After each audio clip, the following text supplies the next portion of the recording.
Bonjour à tous et bienvenue à vous à ce point de l'actualité. Et l'armée sioniste étend lundi ses opérations dans la bande de Gaza, alourdissant le bilan des martyrs et aggravant la crise humanitaire sur fond d'une campagne de destruction massive contre l'enclave palestinienne depuis la fin de la trêve en flagrance. Durant les heures passées, seuls 316 morts et 664 blessés ont pu être sortis des décombres et amenés dans des hôpitaux, mais beaucoup d'autres sont encore sous les décombres, a précisé le porte-parole du ministère de la Santé palestinien, Ashraf Al-Qidira. Toujours en Palestine, le procureur en chef de la Cour pénale internationale a promis hier, à l'issue d'une visite dans le pays, que la Cour intensifierait ses efforts pour enquêter sur d'éventuels crimes de guerre en Palestine après l'agression sioniste. Karim Khan a souligné que sa visite n'était pas de nature investigatrice, mais a dit avoir pu parler à des victimes. Je cite, « Les allégations crédibles de crimes de guerre durant ce conflit doivent faire l'objet d'un examen et d'une enquête menée de façon indépendante.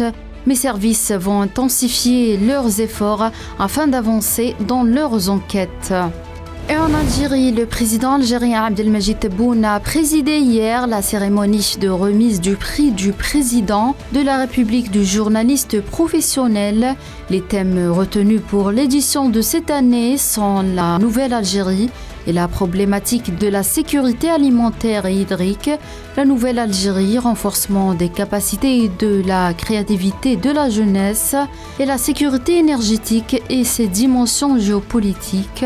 La cérémonie s'est déroulée en présence de hauts responsables de l'État, de membres du gouvernement ainsi que des responsables de médias nationaux et des invités du monde médiatique arabe. Et le ministre des Affaires étrangères Ahmed Attaf a reçu dimanche le secrétaire général du Congrès national africain de l'Afrique du Sud, Fikil Mbaloula, et la délégation qui l'accompagne dans sa visite en Algérie. Les deux responsables se sont dit fiers de la riche histoire révolutionnaire et militante liant les deux pays, qui a forgé l'identité des deux États, unifié leur position dans la défense des opprimés et renforcé leurs efforts communs pour faire entendre les aspirations du continent africain à l'échelle internationale. Et en Libye, le Fonds des Nations Unies pour l'enfance et le ministère libyen de l'Intérieur ont signé hier un plan de travail visant à renforcer les systèmes de protection de l'enfance et la justice pour les enfants. Les objectifs du plan de travail consistent à améliorer la qualité et la coordination des services de protection des enfants, en particulier ceux en contact avec la loi, à travers le soutien aux unités de protection de la famille et de l'enfance au sein du ministère de l'Intérieur, a affirmé l'UNICEF. Et au Portugal, le Parti socialiste au pouvoir caracole en tête dans les intentions de vote en vue des prochaines élections législatives anticipées du 10 mars. Selon un sondage publié dimanche, le parti du Premier ministre démissionnaire António Costa obtiendrait 32,9% des voix contre 26,7% pour la principale formation de centre-droit, le Parti social-démocrate.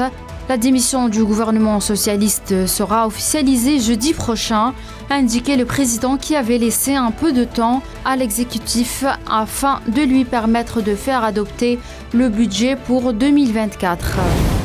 Et en Belgique, quelques 25 000 personnes, selon les organisateurs, ont défilé dimanche à Bruxelles pour réclamer des mesures contre le changement climatique au moment où se tient la COP28 aux Émirats arabes unis. Non au changement climatique, oui au changement de système.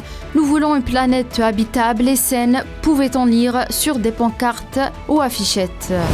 Et en Inde, les autorités du sud du pays ont fermé lundi les écoles et les bureaux, interrompu des vols et évacué les zones côtières en prévision d'une violente tempête cyclonique qui devrait toucher la Terre dans les prochaines 24 heures, provoquant des pluies torrentielles, a annoncé le bureau météorologique du pays.